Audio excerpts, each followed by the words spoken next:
These are the serial numbers for each of the astronauts' suits from Apollo 11 through till actually Apollo 18. And the suit numbers are there. The flight suit and the serial numbers of the flight suits are there. And then when you start looking closely at Armstrong's suit, which you have there, you have the part number, which shows it's a A7L number. You have the size, and you have the serial number. And the serial numbers for each individual part, the boots, the gloves, the helmet, and the main suit itself, should all be matching numbers for the serial number. And as you see here, in that particular one, you see serial number 73, and that's a glove. It says it's a glove assembly, but the chart shows that Armstrong's primary suit, which was the EVA suit, is 035. And that shows for all of the serial numbers for each of the astronauts are listed there, and none of them match. And you can see here, serial number is 028 for the helmet. And you look again at the boots, and it has a 547 serial number, which is completely different than anything else you'll see because it's in the 500 numbers. But you can see it's an A7L. It's funny, it doesn't say it's a right glove. And here again, you have a serial number of 005. Okay, and that's part of the helmet. Here's a particular photograph that has been deleted from the journal site. Fortunately, I had pulled down a copy of this before, and there is the serial number for the main suit, which is 071. But this particular photograph has been pulled by NASA because, as you can see, the zipper is about an inch short of sealing up. It doesn't even go any farther. The teeth don't go far enough up to even close the suit off tight, so it would never ever seal. And that one, whether they claim it's restored or not, they put a new label on the inside of it, which, as you can see, it doesn't match the suit or any other, and you can see that's a new label stitched in again. But you don't see the numbers on that one in particular, but you can see this. So if this was done after they restored it, that's fine. I mean, it's fine for them to modify the suit. Armstrong only had one suit. They had no contingency or backup to carry the suits. And I do believe you have a chart on there. It shows the weight of the suit. The number of suits total they made, the A7L suits. None of these numbers are making sense because we haven't seen one of these numbers show up yet on any of this gear. Well, you see here the training suit is 071 for Cooper, except it says Armstrong right on the label. So if Aldrin's is 071. But Aldrin's suit is 036. These numbers, I think they just made them up. I don't know what date they added this in. It's definitely an update. But these numbers don't make any sense. They just make them up. They're just creating massive amounts of data that don't mean anything. And that is an updated PDF file. It's not the original. It shows you the nominal pressure, 3.7 psi for the suit. The IVA PSA weight, 53 pounds. The EVA PSA weight is 64 pounds. The LSS weight is 125 pounds, and the EVA system weight complete is 189 pounds. Now, if they were using that equipment for practice simulation, they're going to have a different suit. They're not running around with 189 pounds on their packs. It's either that or they're going to have to put them on wires to take the weight off of them when they're practicing. Then it shows the longest use is 4.8 hours on there, which is quite interesting when they go out for an 8-hour tour. That's 11 to 14. And then all they claimed is that they just added more pressure to the oxygen tank so they could go out for for 8 hours for 15, 16, and 17. And of course, once you compress something to a liquid, you can put as much pressure on it as you want. You won't get any more in there. What interests me though is not one of those serial numbers are the same. No, if you're going to build a suit, an environmental suit, it's a spacecraft on its own for an individual. You would want the glove, the boots, and the helmet. Those would be very highly machined, matched fit to make sure that each one of those seals.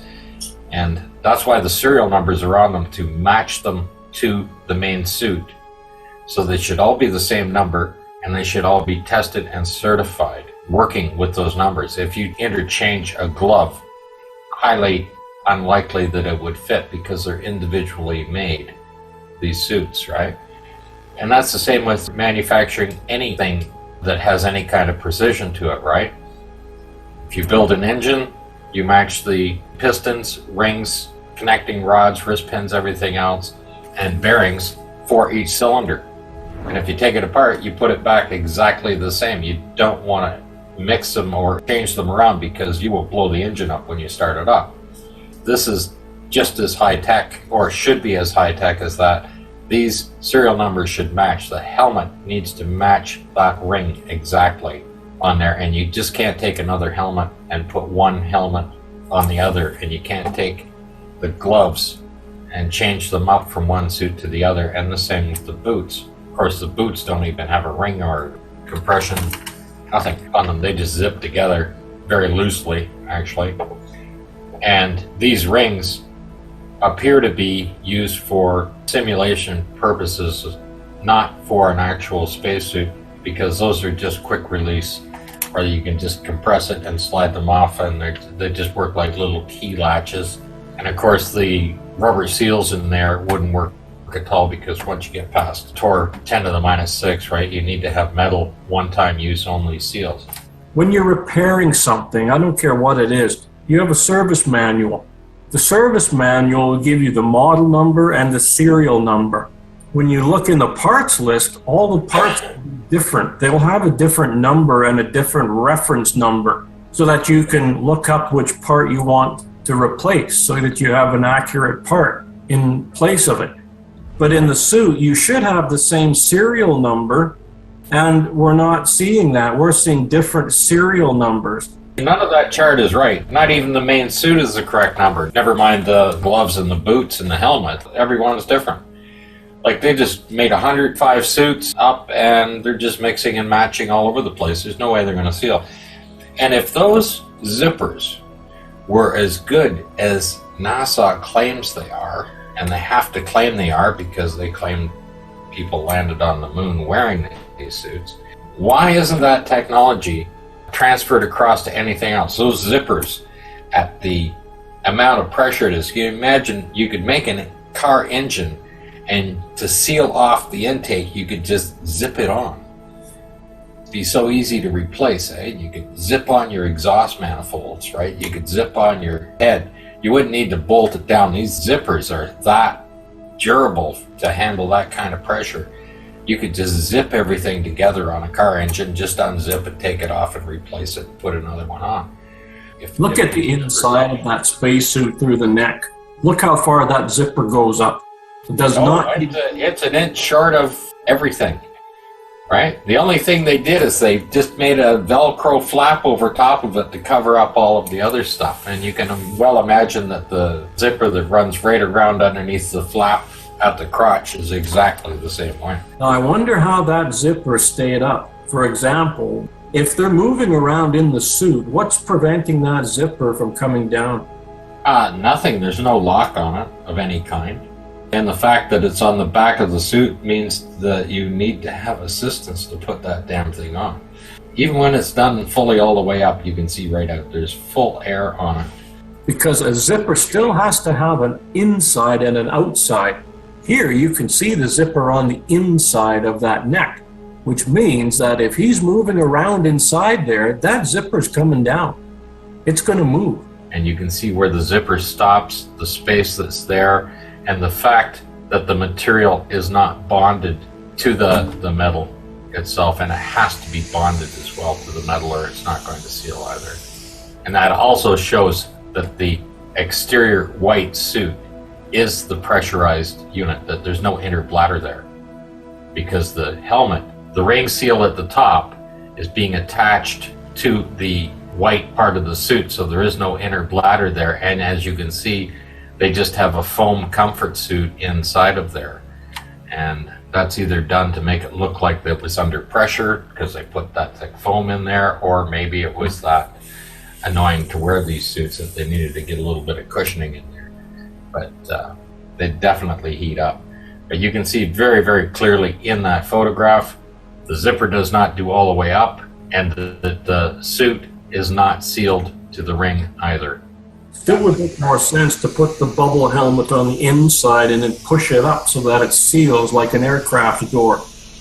That's how it should work. The pressure should be pushing against the seal at all times with all of the configurations. And it's exactly opposite of that. And if you see those little connections, there's no way to compress the helmet against that ring. Those are just like door locks that are on there that just for quick disconnect, you just squeeze the little thing and they drop in and you pull the helmet off and put it back on against a rubber seal.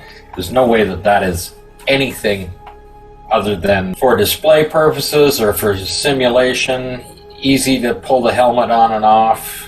It has nothing to do, it would never pass or be certified for any kind of pressure of any kind whatsoever. Especially when all of the parts are mismatched. Even if they were capable of sealing and you mismatch them, you're not going to have a seal. They're individually made. They would have to be handcrafted so that they match each other. The seals for each one would have to be replaceable. Every time they got in and out of the suit, they'd have to put new seals inside that ring so that the helmet would seal down. And then very carefully test it before they fully depressurize the vehicle. Otherwise, if they just pulled the valve and depressurized the craft and their suit wasn't sealed up, they'd be very quickly dead. Or they'd run out of consumables. And that's the biggest thing. Any little leak, they're going to run out of air. They can't put up with it for a very long period of time. You wouldn't manage any amount of time, let alone a 3-day journey back if you had a leak anywhere. And then you have all of the dust and dirt and grime, everything else, all over those suits. And they do multiple EVAs wearing those suits.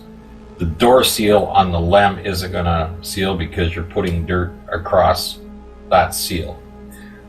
The dirt on their gloves, the dirt on everything else, it's going to be everywhere. Those would have to be polished right out again with a new seal in it to work. These suits aren't even close to that. Not even close.